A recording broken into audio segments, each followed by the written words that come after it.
Greetings, my friends. I want to thank you all for subscribing. I want to thank all of my channel members for supporting me in this endeavor to save pop culture. And if you are not subscribed, please consider supporting this channel. We need you. Thank you. The return of Luke Skywalker in The Mandalorian Season 2 finale staggered Star Wars fans around the world.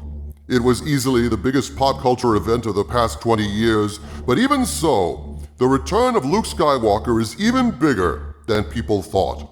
Because the moment that Luke Skywalker took Baby Yoda from The Mandalorian, everything in the Star Wars universe changed.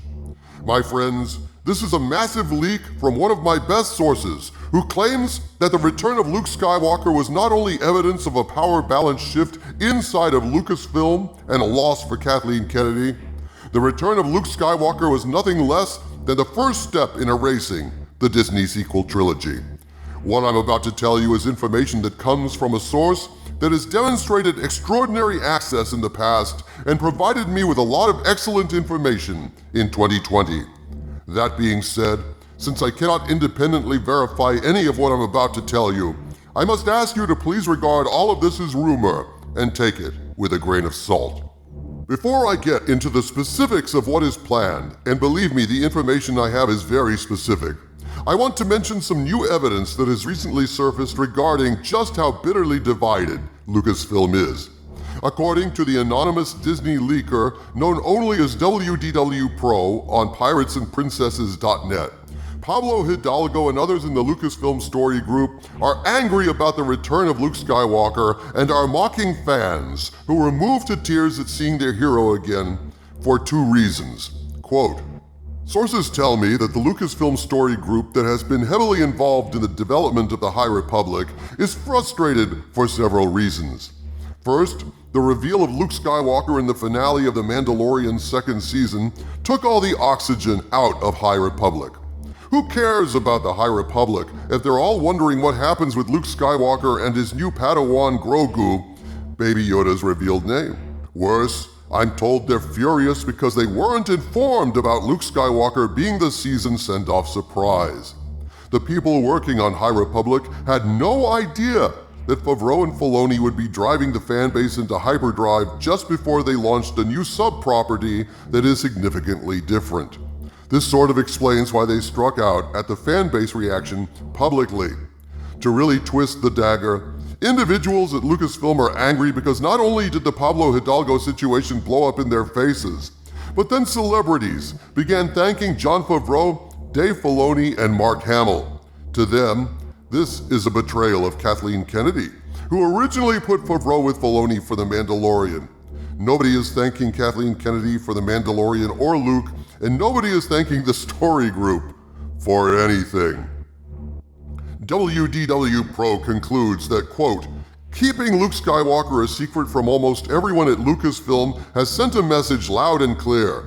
Favreau is in charge of The Mandalorian and every spin-off series and film that comes from it, and Favreau is in charge of the only Star Wars fans seem to care about. There are no consultations with Lucasfilm needed in the future. He and Filoni are in the driver's seat." Well, my friends, as good as that sounds, if the rumor I'm about to share with you is true, things are even worse for the Lucasfilm story group than they know. Because the first steps in erasing the sequel trilogy have been taken. The first direct hint that this is the case came to me directly from Kamran Pasha on my Friday Night Frolics live stream when he told me he had just gotten a text from an inside source, a source I absolutely know has delivered the goods in the past. And Kamran told me, quote, "I received word from a friend connected at a very high level to Lucasfilm that Dave Filoni has a plan to erase the sequel trilogy and is already taking active steps to implement it." From what WDW Pro said, Favreau and Filoni are working to retcon the sequels out of canon on their own authority without consulting anyone else at Lucasfilm. I have now been provided with what my source claims are their detailed plans to save Star Wars, and this is what I've been told. The moment Luke took Grogu, everything in the timeline changed. Luke knows Grogu is being hunted at the end of The Mandalorian, though he is not yet sure why. Luke training Grogu is putting a chain of events into motion that will erase the sequel trilogy, a chain of events that begins in Chapter 13, The Jedi. What I'm about to share with you is a scene that was not shown in The Mandalorian Chapter 13, but will be shown in the Ahsoka spin-off.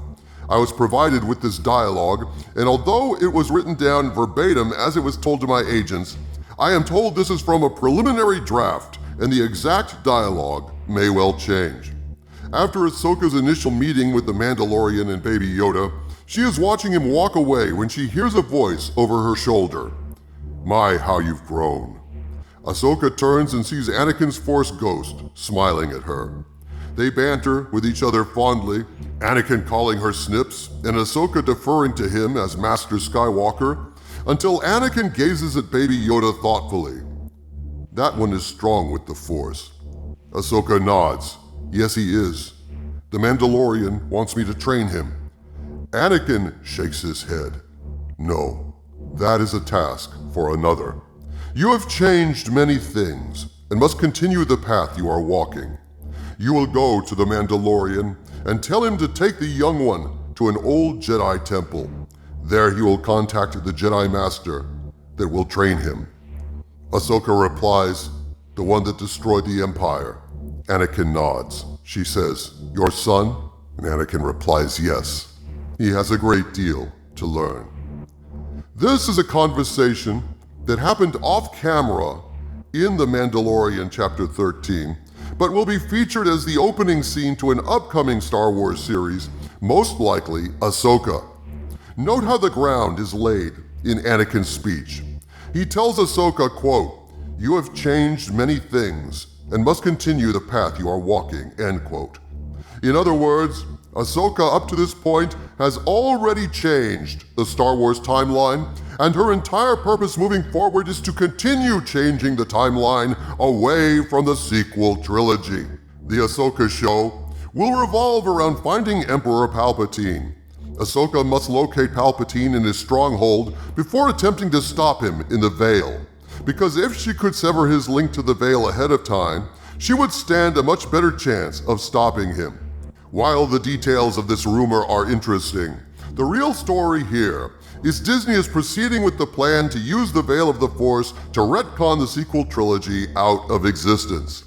I broke the story in a video back in June that factions inside Lucasfilm were planning on using the Veil of the Force from Rebels, a hidden dimension of the Force connecting all time and space, to have Ahsoka Tano ambush Palpatine when he enters the Veil to save himself in Return of the Jedi, and kill Palpatine before he can escape to Exegol. If Ahsoka can kill Palpatine right then and there, none of the Disney sequel trilogy happens, and so those films are effectively erased. We never get Rey, Finn, Poe, or the milk-sucking cowardly freak known as Jake Soywoker. Every Star Wars fan should be gratified that if this rumor is true, Filoni and Favreau are moving ahead with these plans, and the erasure of the sequel trilogy has already begun. I am informed there is a high possibility that we will see Emperor Palpatine himself in the Ahsoka series, and that this series will interact with other Star Wars series, all of which will build to a big event, which is probably nothing less than erasing the Disney sequel trilogy. I am also informed that there will be a show centered around Luke Skywalker himself.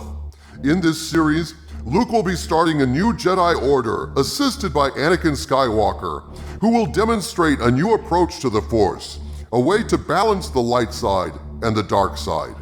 In this way, understanding that the Force is not good or evil innately, Anakin fulfills the prophecy of being the one to bring balance to the Force, and working with his son Luke, they bring about a new era for the Jedi.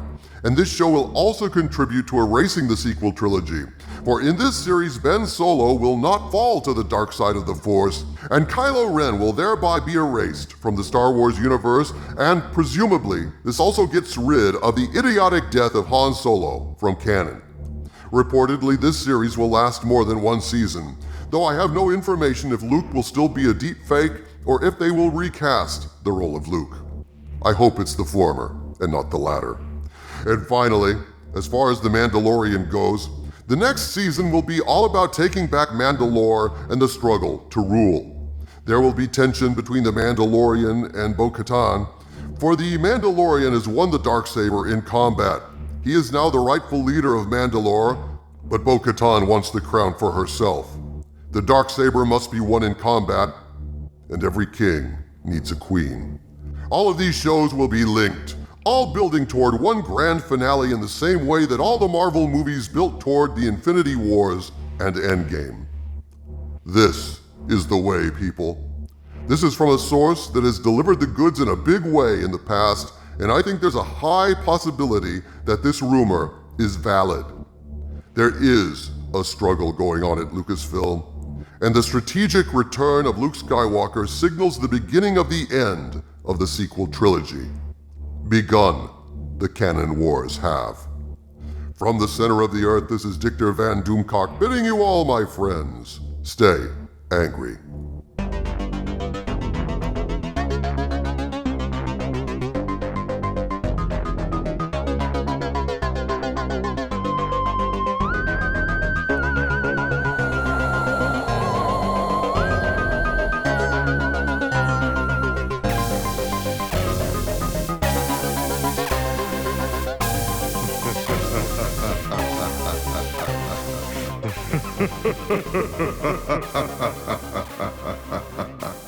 Ha ha ha ha ha ha.